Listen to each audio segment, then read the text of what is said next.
Good evening, everybody. Thank you for joining me in my informative speech. My name is Diego Ramirez. This is for Comms 103. If you could just give me a thumbs up or a high five or something to show that you're really here. Okay, thank you. So my informative speech is going to be on the military suicide rate and awareness for it and things that we can look out for. And did y'all know that over 1 million people every year commit suicide? And a small portion of that, although the numbers may not be that in depth, falls into a small category or group, which is veterans, whether that be active duty, whether that be reservists, or actually retired veterans. Mental health has always been a topic that's not really brought up, especially around in the military. Everybody believes that you have to be gun-ho, tough, first to fight type things. But now there are a lot more options. It's a lot more talked about in the military nowadays.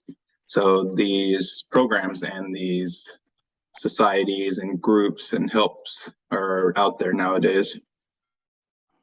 So big 3 points I want to bring up for this are going to be the suicide rate in the military, the options that they're going to be provided, and what is actually provided, and how we are slowly increasing or decreasing our numbers, but increasing the lives saved.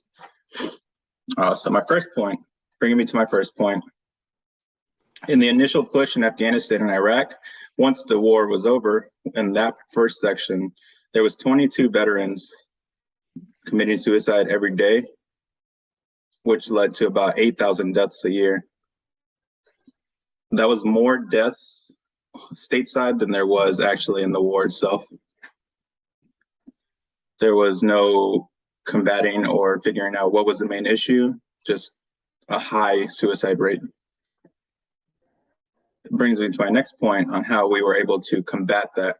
The Department of Defense and the Defense Health Agency, the people who run the medical portion of the military, started coming out with resources, grants, programs, help groups, different things to where they make it easier if you have any mental health issues, behavioral health, and how you can seek that, whether it's getting a referral for a psychiatrist, psychologist, being able to join a help group, walking into the nearest medical facility and seeking the treatments that you need. It's more talked about, it's more referred out, and there are plenty of websites such as the USO, 22aday.gov, even the Department of Health Services.gov to find those. Lastly, in 2020, there was 6,500 suicides from active duty members, reservists, veterans. Recently, in the 2021 to 2022, there's only been 589 deaths. Although the number will never reach zero, this is a drastic improvement from the amount of helps and the amount of resources out there for veterans to get. So overall, the suicide military rate has gone down in the last couple of years. The resources and therapies that are approved by DHA and DoD are there to help those veterans. There are tons of resources, Military Connect, Military One Source, USOs, 22 a day.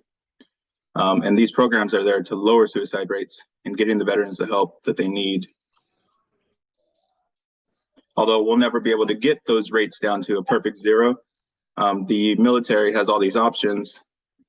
And in a recent poll with military members, active duty in the Army, from army.gov, they asked 100 military members how easy it was for them to find help. And all 100 said it was as easy as just walking into the nearest medical facility. They asked the same question 10 years ago and nobody could give them an answer. So although we are far from getting suicides completely erased, we do have the resources and things that we need for the military. If there are any questions or comments, I'll leave it open to the floor right now. If not, thank you for your time. Good evening. and have a great day.